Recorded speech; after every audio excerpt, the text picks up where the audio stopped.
Comúnmente cuando nosotros nos referimos a la Reforma Protestante, de una manera casi instantánea, se nos viene a la memoria Martín Lutero. Martín Lutero y su valentía a la hora de ponerse en pie frente a un sistema que estaba completamente corrompido en aquel entonces. Eso obviamente tiene un valor tremendo, porque eran muy pocas las personas dentro de la misma iglesia que se hacían cargo de lo que su conciencia les decía. La iglesia no siempre estuvo en completa oscuridad. Se habla dentro de la historia de la iglesia de los 1000 años de oscuridad que contemplan del año 500 hasta el año 1500 aproximadamente. Y dice que esa fue una época oscura en la historia de la iglesia. Sin embargo, siempre estuvo la luz de verdaderos creyentes en medio de esa iglesia. No fue que de pronto del año 500 no hubo ningún cristiano verdadero y genuino hasta el año 1517. No fue así. Siempre hubo verdaderos cristianos. Simplemente que estos fueron rápidamente aplastados por el poder que en aquel entonces tenía el papado y que la Iglesia Católica Apostólica Romana ejercía en aquel entonces. Pero cuando nosotros vemos la historia verdaderamente como fue, nosotros nos damos cuenta que muchos años antes de Martín Lutero ya habían hombres valientes. Habían hombres que no se conformaban con lo que se les decía, que no estaban tan solo contentos con aquellas cosas que se les pedían de una manera religiosa. Estos hombres, mucho antes de Martín Lutero, en el caso de lo que vamos a estar hablando el día de hoy, 300 años antes de Martín Lutero, ya existían estas personas que estuvieron dispuestos a decir no, estuvieron dispuestos a salir de su comodidad y enfrentarse con la verdad de la palabra de Dios a realidades que eran castigadas en aquel entonces. El día de hoy quiero hablarles de un hombre que se llamó Pedro Baldo. Este hombre fue un hombre importante, estamos hablando del siglo XII después de Cristo. La Reforma fue recién el siglo XVI, pero el siglo XII, a fines del año 1100, nació este hombre llamado Pedro Baldo. La característica de este hombre es que él no fue un sacerdote como fue el caso de Martín Lutero. Él era un hombre común y corriente.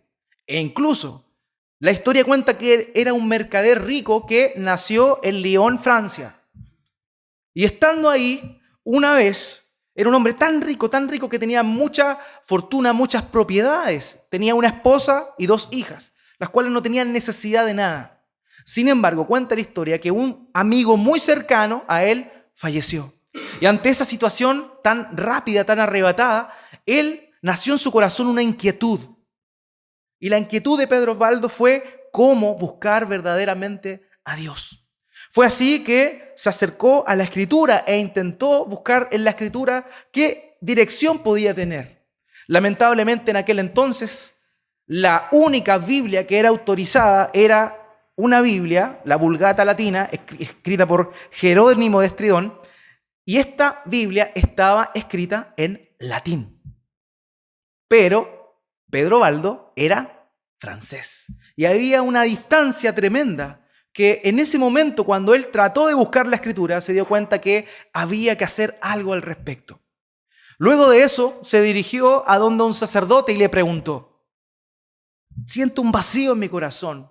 ¿Qué es lo que tengo que hacer para buscar a Dios? ¿Qué es lo que tengo que hacer para verdaderamente conocer y seguir a Cristo? Fue ahí cuando en ese momento este sacerdote le cita el texto que el día de hoy vamos a estar revisando. Quiero invitarle a que busque en el Evangelio de Mateo capítulo 19, versos 16 al 26. Mateo capítulo 19, versos 16 al 26. Vamos a estar leyendo esta mañana que fue precisamente el verso que inspiró a este hombre llamado Pedro Baldo a decir: basta, ya no más, hay algo que debemos hacer. Dice la palabra de Dios en Mateo capítulo 19, versos 16 al 26. Entonces vino uno y le dijo: Maestro bueno, ¿qué bien haré para tener la vida eterna? Él le dijo, ¿por qué me llamas bueno? No hay bueno sino uno, Dios. Mas si quieres entrar en la vida, guarda los mandamientos. Le dijo, ¿cuáles? Y Jesús dijo, no matarás, no adulterarás, no hurtarás, no dirás falso testimonio, honra a tu padre y a tu madre, y amarás a Dios, y amarás a tu prójimo como a ti mismo. El joven le dijo, todo esto lo he guardado desde mi juventud. ¿Qué más me falta? Jesús le dijo, si quieres ser perfecto, anda, vende todo lo que tienes y dalo a los pobres, y tendrás tesoro en el cielo. Y ven y sígueme. Oyendo el joven esta palabra, se fue triste porque tenía muchas posesiones. Entonces Jesús dijo a sus discípulos, de cierto os digo que difícilmente entrará un rico en el reino de los cielos. Otra vez os digo que es más fácil pasar un camello por el ojo de una aguja que entrar un rico en el reino de Dios. Sus discípulos, oyendo esto, se asombraron en gran manera, diciendo, ¿quién pues podrá ser salvo? Y mirándolos Jesús les dijo, para los hombres esto es imposible, mas para Dios todo es posible. Este pasaje fue aquel que impactó, sacudió la vida de este hombre llamado Pedro Baldo. Luego de haber sido confrontado con la verdad de la palabra de Dios, lo que hizo él fue ir, vender todas sus posesiones, darle a su esposa, darle a sus 2 hijas y el resto del dinero, apartar un poco, el cual le sirvió finalmente para financiar la traducción de la Biblia, en particular del Nuevo Testamento, del latín a el francés, para que sus hermanos, sus coterráneos franceses pudiesen tener el Nuevo Testamento en su idioma, en el idioma del pueblo.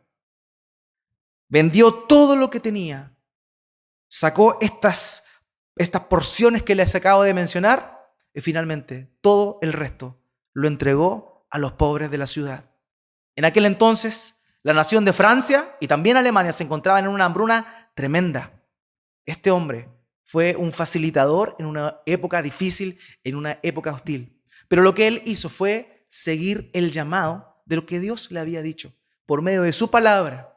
Él se enfrentó a la palabra de Dios y se sintió de la misma manera que este joven.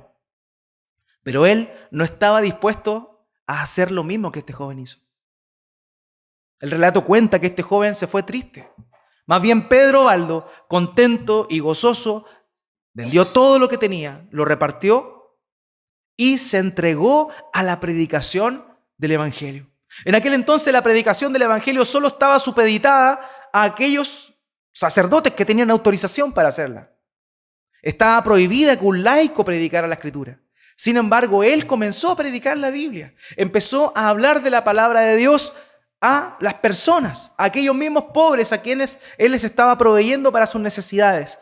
Fue así que rápidamente muchas personas empezaron a seguirlo. Y al ver su ejemplo, siguieron este llamado que este hombre llamado Pedro Baldo tuvo. Fue así como a partir de finales del año 1100 nace este movimiento, el cual se le llama históricamente los pobres en espíritu o también los pobres de Lyon. Y se caracterizaban por ir de 2 en 2 predicando de ciudad en ciudad, tal cual como el Señor Jesucristo nos muestra y mandó a sus discípulos en Mateo capítulo 10. De la misma manera, estos hombres vestidos de una manera muy sencilla partieron y fueron de ciudad en ciudad predicando el Evangelio. Pero eso no les gustó mucho a el arzobispo de aquella ciudad. Fue así que fueron y se les prohibió la predicación. E incluso el mismísimo Papa en el año 1179 le prohibió la predicación del Evangelio a estos hombres.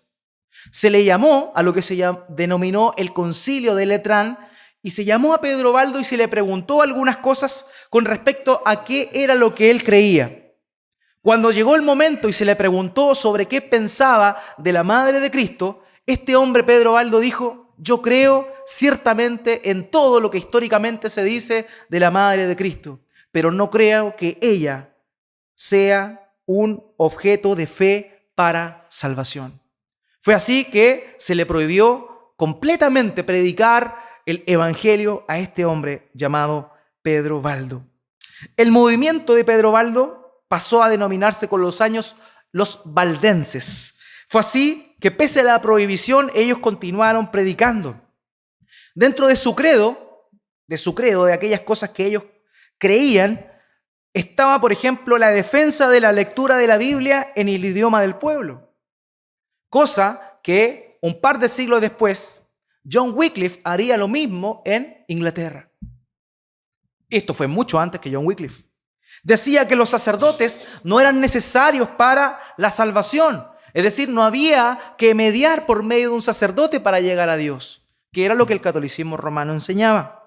También decían que los sacramentos eran innecesarios, salvo el bautismo y la cena del Señor, que son los que conservamos hasta el día de hoy. Además, ellos, Pedro Baldo y los valdenses, rechazaban la oración de los santos, rechazaban el purgatorio y las misas, 300 años antes de que apareciera Martín Lutero. La reforma no fue algo de la noche a la mañana, fue un movimiento paulatino. Hombres como Pedro Baldo, hombres como Pedro de Bruys, hombres como Jan Hus, hombres como John Wycliffe, fueron propulsores de lo que finalmente motivó a Martín Lutero a hacer lo que hizo. Siempre en la historia de la Iglesia, pese a que las cúpulas del poder de la Iglesia Católica Romana estaba pervertida en maldad, siempre hubieron lumbreras de Dios ahí, en medio de esa iglesia. Y ese fue el caso de este hombre llamado Pedro Baldo. En el año 1183, el Papa Luciano III declara herejes a estos hombres. Incluso comenzaron a ser perseguidos y muchos de ellos asesinados. En el año 1211, cerca de 80 de estos hombres fueron quemados vivos en Estrasburgo. Y así sucesivamente comenzó la persecución paulatina, creciendo.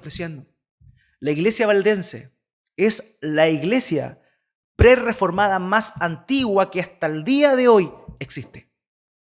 Antes de los luteranos, antes de los anglicanos, antes de las iglesias reformadas, antes la iglesia valdense ya estaba. Finalmente pasaron los años y ya luego del siglo XVI, estos hermanos valdenses se unieron a la teología que la iglesia reformada o calvinista tenía. Por tanto, se mimetizaron con ellos. Es por eso que después, posteriormente, se les consideró, como eran franceses, dentro del grupo macro llamado los hugonotes. Siempre estuvieron presentes estos hermanos hasta el día de hoy en Italia. En Italia aún existe una iglesia valdense. El legado de este hombre, al verse impactado con la palabra de Dios, produjo eso. Ahora bien, veamos qué fue lo que impactó a Pedro Baldo según lo que este pasaje que acabamos de leer de Mateo capítulo 19, versos 16 al 26 nos dice. Lo primero que nosotros tenemos que ver y hacernos la pregunta, volviendo al contexto de nuestro Señor Jesucristo y de esa situación en particular, es quién era este hombre que se acerca al Señor. Dice en Lucas, por ejemplo, en el texto paralelo, en el evangelio paralelo, dice que este era un hombre principal, no era un hombre común y corriente. El término principal en aquel entonces era comúnmente empleado para referirse a aquellos que eran principales en la sinagoga, aquellos que eran parte de los 72 ancianos que hacían parte del Sanedrín, de lo que se conocía como el concilio en aquel entonces. Pero, en particular, el texto no nos dice más allá de eso. Así que probablemente, en vez de referirse a que era un principal sacerdote o un principal escriba o un fariseo, al parecer está haciendo una alusión más clara a que este era un hombre muy importante. Era un hombre muy importante producto de las mismas riquezas que tenía. Era conocido en la ciudad. Probablemente dentro de su familia era un hombre connotado a la vez. Otras cosas que nos dice este pasaje es que era un hombre muy rico. El versículo 22 dice que este hombre se fue muy triste porque tenía muchas posesiones. O sea, era un hombre muy rico. Lo tercero que se nos dice es que era un hombre joven. Cuando se habla en particular en el Nuevo Testamento para referirse a joven o a juventud, esa expresión o esa palabra implica un hombre o una mujer entre los 24 y los 40 años. O sea, este hombre tenía entre 24 y 40 años. Era un hombre pudiente, adinerado, exitoso. Es lo que nosotros el día de hoy, de alguna forma, aquellos que tenemos hijos, o hablando de una manera genérica, espera que sus hijos sean como él, que a los 20 y tantos años, que a los 30, 40 años sea una persona exitosa. Ese, lamentablemente, es el anhelo de muchas personas que tienen a Cristo en su corazón y se consideran cristianos. Pero fíjate que el estándar que probablemente tienes tú, o lo que esperas para tus hijos, para tus nietos, es lo que fue reprobado a la hora de ser cotejado a la luz de la palabra. Por tanto, eso es lo primero que tenemos que preguntarnos. Este era un joven exitoso. Era un Alex Kaiser cualquiera. Locuaz, inteligente, adinerado, pero eso no le servía, eso no le alcanzaba. Lo otro que podemos ver acá, que aparece descrito en este pasaje referente a este joven, y también es digno de elogio, es su actitud. Fíjense que pese a ser un hombre principal, un hombre adinerado, dice la Escritura que él está preocupado de su situación eterna, de lo que va a trascender. Porque muchas veces nosotros conocemos a personas que tienen recursos, pero que simplemente se preocupan del día de hoy. No están preocupados de las cosas que van a venir después de esta vida. Eso es algo que podríamos aplaudirle a este joven. Pese a tener todos los ingresos, pese a tener todos los recursos, él estaba preocupado de qué iba a pasar en la vida que venía. Por tanto, se acerca a Jesucristo. Otra cosa que nos muestra este pasaje sobre este joven es que en realidad él reconoce a Jesucristo como un maestro. Llega, se acerca a él y le dice maestro bueno. Y bueno era un título que simplemente se le atribuía a Dios. Por eso el mismo Señor Jesucristo dice, ¿por qué me llaman bueno? Solo hay uno bueno y ese es Dios. Y eso Él no lo está diciendo para separarse de la deidad, sino más bien para corregir a este muchacho y también para frenar un poco quizás su adulación. Este joven, reconocía a Jesucristo como un maestro. E incluso el relato en Marcos dice que cuando vio a Jesucristo, este joven corrió a donde él estaba y se arrodilló y le hizo la pregunta. O sea, tenemos un buen prospecto. Un hombre que probablemente cualquier padre quiere para su hija. Un hombre adinerado, un joven, ¿cierto? A la vez preocupado de las cosas trascendentales, no alguien superficial. Otra cosa buena, que reconoce a Jesús e incluso es humilde pese a la posición que él tenía. Se humilla delante de él, le dice rabí, le dice maestro y se arrodilla. Son cosas que son dignas de elogio. Ahora bien, según el relato, nosotros podemos responder qué es lo que quería este hombre. Ya vimos cómo era, vimos sus características, era verdaderamente un buen hombre. Sin embargo, ¿cuál era la duda que él tenía? Él se acerca a donde el Señor Jesucristo y le dice, ¿qué bien haré para tener la vida eterna? Fíjense en el detalle de la pregunta que él le hace. Este hombre estaba informado sobre lo que la religión judía enseñaba en aquel entonces, que alcanzar la vida eterna o el estado eterno junto a Dios era producto de seguir al pie de la letra las leyes. Por eso él piensa que por hacer algo bueno, él va a entrar al reino de los cielos. Por eso le pregunta específicamente, ¿qué bien haré? ¿O qué cosa buena haré para tener la vida eterna? De alguna manera, este hombre sabía que tenía que hacer cosas para ser salvado, pero él en su corazón aún así tenía dudas. Tenía dudas de que algo le faltaba, pese a que vamos a ver después que cuando se les pregunta por las cosas que él debía hacer, él contesta certeramente, todo esto lo he cumplido desde que era joven. Pero había una inquietud en su corazón que hacía que él no estuviese seguro de que tan solo con el hecho de hacer cosas buenas podía entrar al reino de los cielos. Hermanos, nadie puede entrar al reino de los cielos haciendo cosas buenas.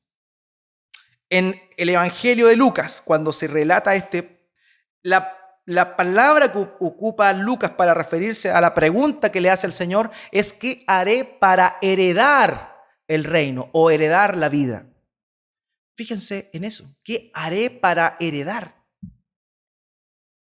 ¿Acaso un hijo hace algo para heredar lo que su padre le va a dejar? No, simplemente su padre le deja porque él quiere. Él pensaba incluso que hasta la heredad, para recibir la herencia, algo que era propio que recibían los hijos, en particular el mayor, tenía que hacer algo para recibirla. Hermanos míos, la salvación no se alcanza por hacer algo bueno. De ninguna manera nadie puede estar aquí esta mañana y pretender pensar siquiera que puede alcanzar la salvación porque es una buena persona, porque hace cosas buenas y que en función a su comportamiento, si es que algún día se enfrenta ante Dios, se le van a poner todas las cosas, todos sus hechos en una balanza y lo que pese más va a producir salvación o perdición. No es así, eso es una mentira. No hay nada bueno que tú puedas hacer para heredar el reino de los cielos. No hay nada bueno que tú puedas hacer para tener vida eterna. Y bien lo dijo el apóstol Pablo cuando lo escribe a los romanos, en Romanos capítulo 3, versículo 20. Él dice esto, Pablo a los romanos: ya que por las obras de la ley ningún ser humano será justificado delante de él, porque por medio de la ley es el conocimiento del pecado. La ley no puede justificar a nadie.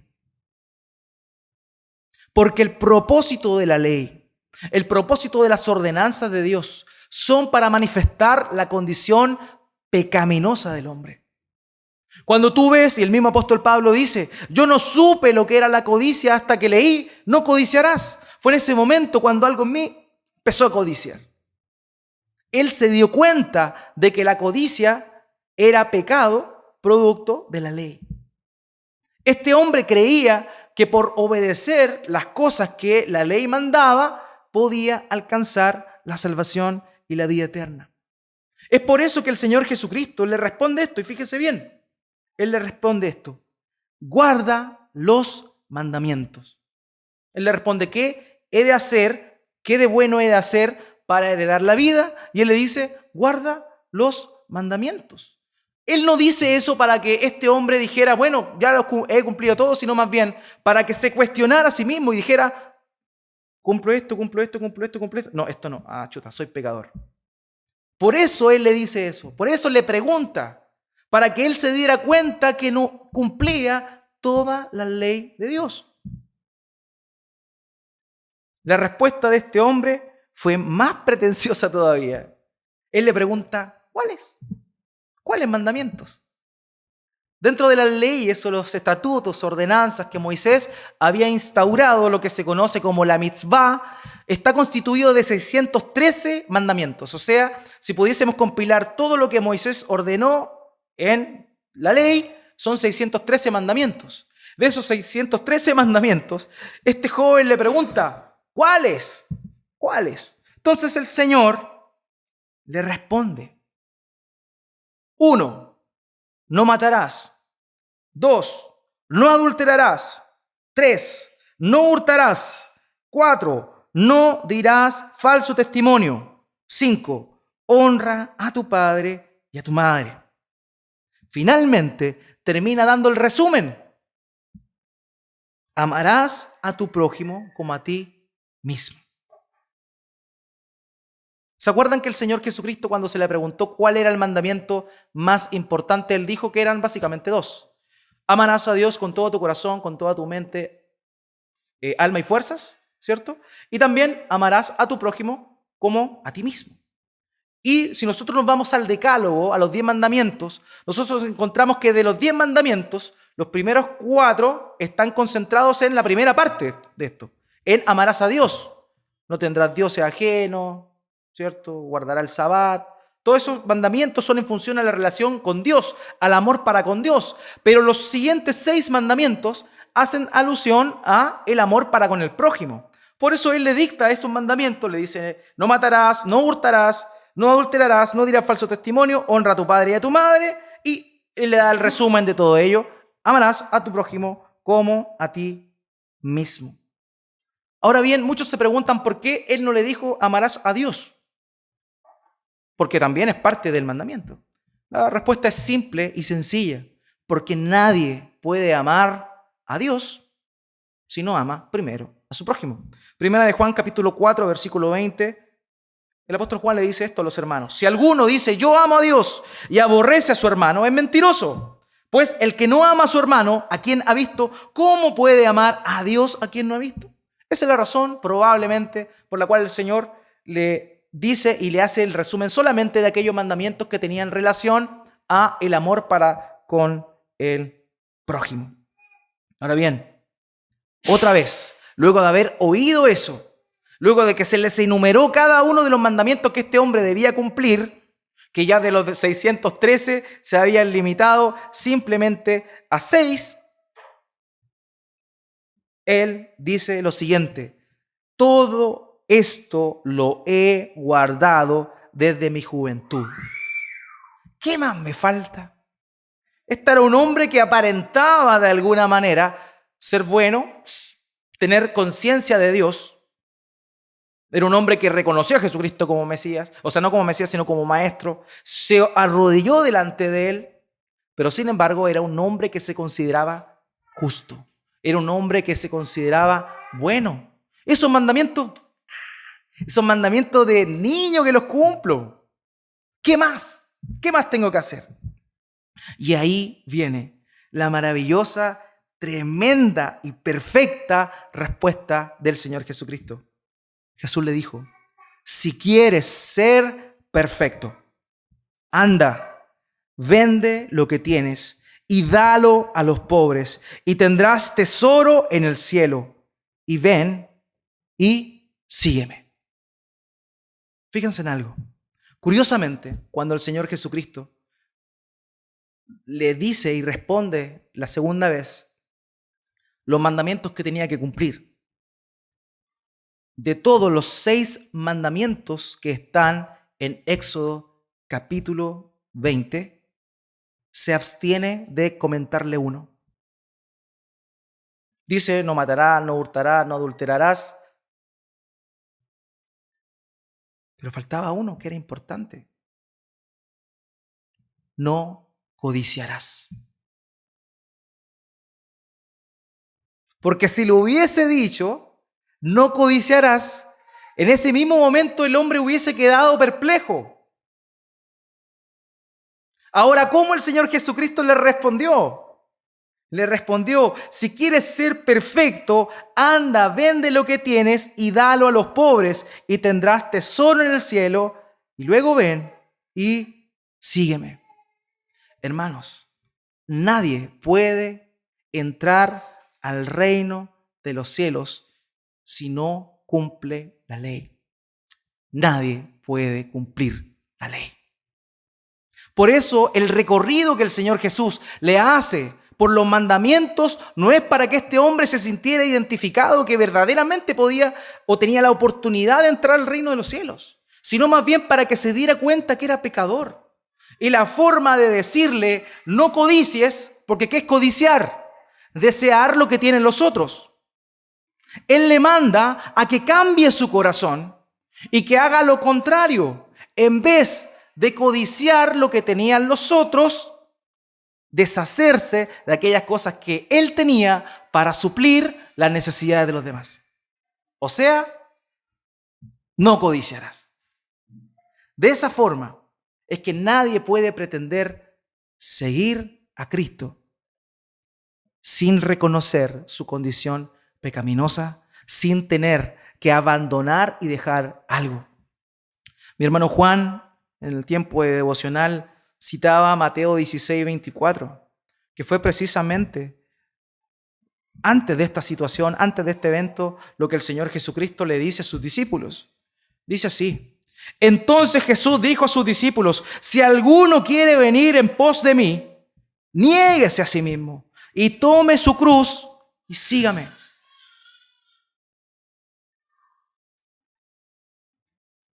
Para entrar al reino de los cielos, este hombre no tenía que vender sus cosas. Y usted me va a decir: ¿pero cómo? Si está diciendo ahí que tenía que vender las cosas. No.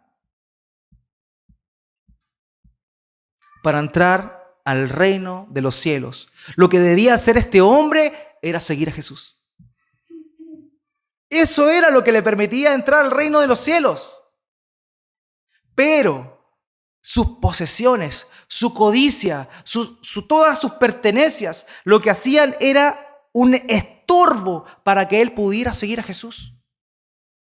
La respuesta de Jesucristo a su interrogante, ¿qué he de hacer para heredar la vida eterna?, es: sígueme. Pero para seguirme, tienes que reconocer que eres un pecador. Tienes que reconocer que eres un codicioso. Tienes que reconocer que eres un egoísta. Tienes que reconocer que tienes que dejar eso antes de seguirme. Hermano, ese es el mensaje del Evangelio. El mensaje del Evangelio es renunciar, es cambiar. Eso es lo que implica arrepentimiento, cambio de mente, cambio de conducta. Y también el concepto de conversión, que implica un cambio de dirección. Si voy hacia un lado, el convertirme implica girar hacia el otro lado. Eso es arrepentimiento. Eso es lo que él tenía que tener antes de seguir a Jesucristo. Y eso implicaba deshacerse de aquellas cosas que él tanto codició en un momento y que producto de su fortuna pudo alcanzar. Lo primero que tú tienes que hacer para alcanzar la salvación, para entrar al reino de los cielos, es reconocer tu condición de pecado. Lo segundo es arrepentirte. Y el arrepentimiento no es tan solo remordimiento. Incluye el remordimiento. Tienes que dolerte por tu pecado. Pero el arrepentimiento incluye más que eso. Implica un cambio de actitud.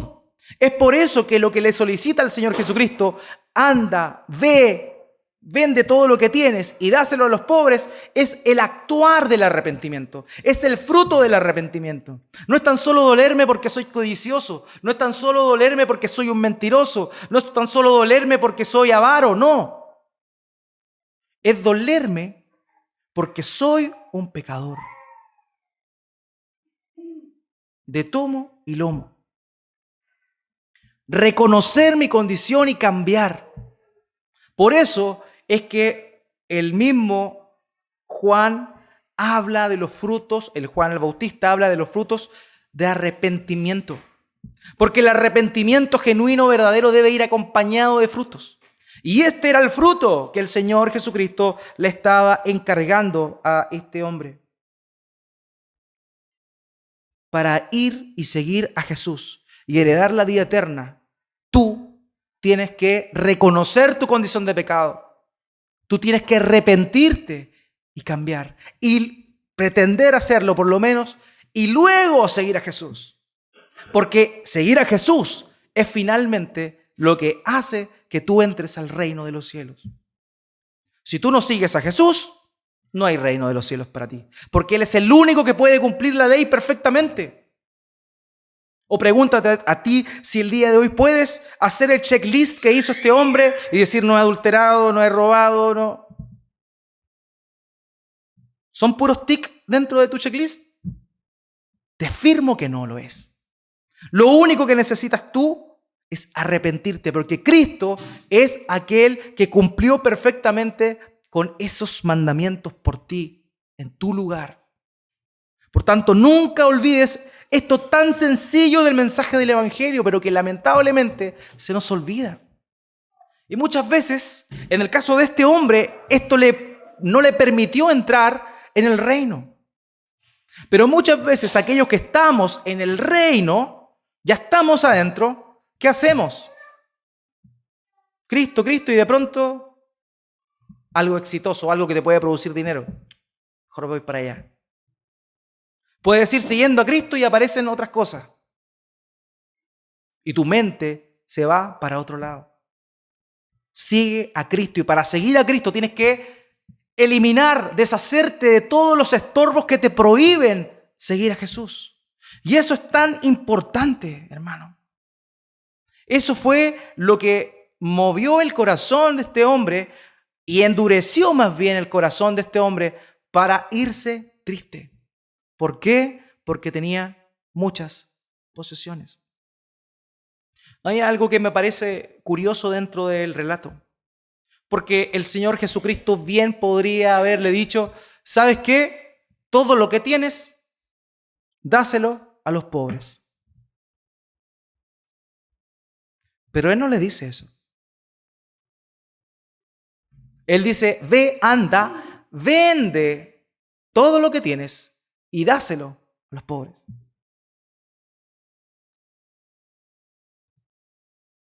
Cuando usted vende algo usado, no puede venderlo al mismo precio que le compró.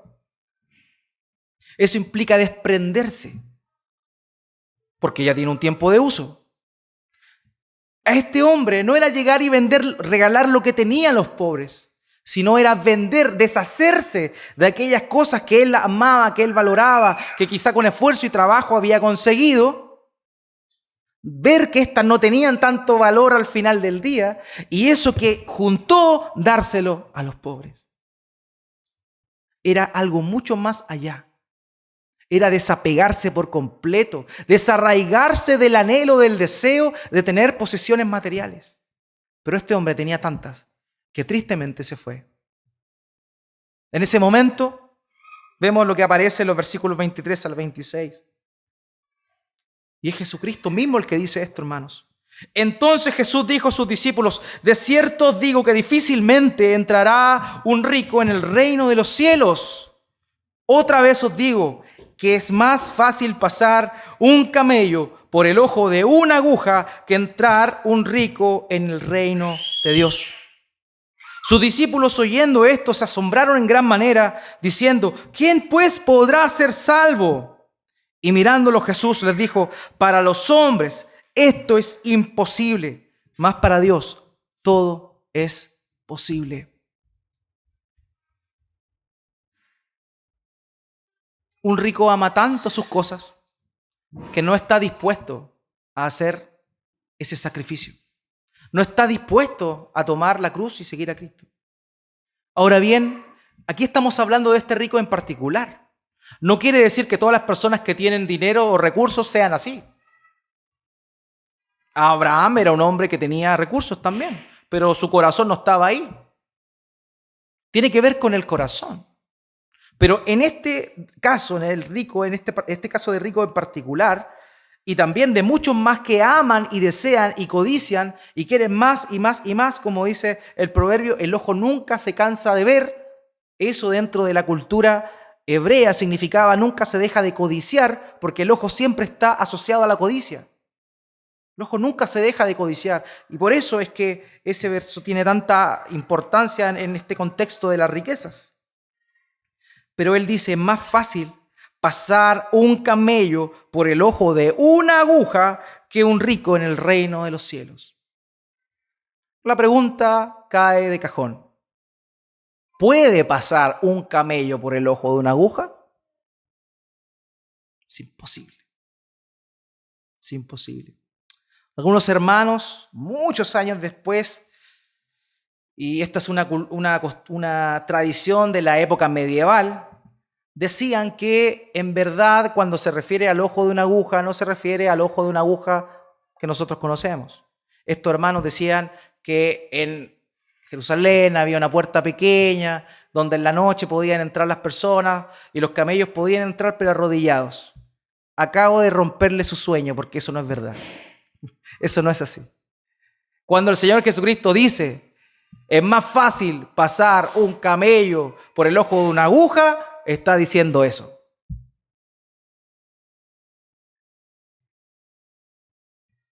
Fíjese en esto. El versículo 26, mirándolo Jesús, les dijo, para los hombres esto es imposible, mas para Dios todo es posible. Si hubiese estado refiriéndose a una puerta pequeña, un camello podría haber entrado, pero arrodillado. Pero aquí el Señor está haciendo el énfasis en la imposibilidad. Es imposible para alguien que ama lo que tiene, sus recursos, entrar en el reino de los cielos. Es imposible, no se puede. Pero quiero ir más lejos. Quizá tú no eres rico, quizá tú no tienes las posesiones, quizá tus ojos no están puestos en la riqueza, quizás están puestas en otras cosas. Quizás tus ídolos son otros. Pero déjame decirte algo. Si tú de corazón te reconoces como un pecador, te arrepientes de tus pecados, sigues a Jesucristo, eso es porque para Dios no hay nada imposible. No hay corazón duro que no pueda ser doblegado por la gracia de Dios. Cuando alguien tiene un deseo en su corazón y verdaderamente reconoce su condición pecaminosa, eso es porque el buen Dios ha transformado, regenerado su corazón y le ha permitido aquello que no era posible, hacerlo posible. Si tú crees, tienes un familiar, tú tienes a alguien conocido, un compañero de trabajo, un jefe, la suegra, etcétera, alguien difícil, alguien que no se convierte por ninguna manera y tú no tienes esperanza, confía en Dios, porque para Dios no hay nada imposible. Pero no hay nada imposible, no en el sentido que lamentablemente muchos lo emplean, de hacer tonteras porque para Dios no hay nada imposible. No, está hablando de la salvación aquí. No hay nada que pueda impedir que Dios salve. Que Dios salve. Lamentablemente este joven, con su duro corazón, no permitió o no quiso deshacerse de aquellas cosas que le eran estorbo para finalmente seguir al Señor Jesucristo. Este pasaje, el entendimiento de esta verdad llevó a este hombre que les decía yo, Pedro Baldo, a hacer lo contrario. Y él, que murió en el año 1217, el día de hoy está en el reino de Dios, en la presencia del Señor, a diferencia de este joven. Hermanos, nosotros no permitamos, ya habiendo creído en Cristo, que hayan estorbos que nos impidan seguir bien a Jesús. Deshagámonos de esos estorbos. Si tú no eres cristiano y tú dices, en verdad hay un vacío en mi corazón, deseo seguir a Cristo, tienes que saber que tienes que deshacerte de aquellas cosas que te impiden seguir a Cristo. Solo así, siguiéndolo a Él, vas a tener libre acceso, libre entrada al trono de la gracia. Solo y únicamente por el puro afecto de la voluntad de nuestro Dios. Nunca olvidemos esos principios tan elementales e importantes del Evangelio. No valoremos las cosas de este mundo por sobre las cosas de la eternidad. Este joven, vendiendo sus cosas, el Señor le dijo, ganarás tesoro en el cielo. O sea, venderlo no era para entrar en el reino. Para entrar en el reino tenía que seguir a Jesús. Pero para tener tesoros en ese reino que iba a entrar siguiendo a Jesús, tenía que vender, tenía que cambiar, tenía que arrepentirse. Y ese es el llamado para ti esta mañana y también para mí. Si tú crees en Cristo, saca los estorbos. Si tú no crees en Cristo, saca los estorbos. Síguele y solo así entrarás en la vida eterna. Oremos al Señor.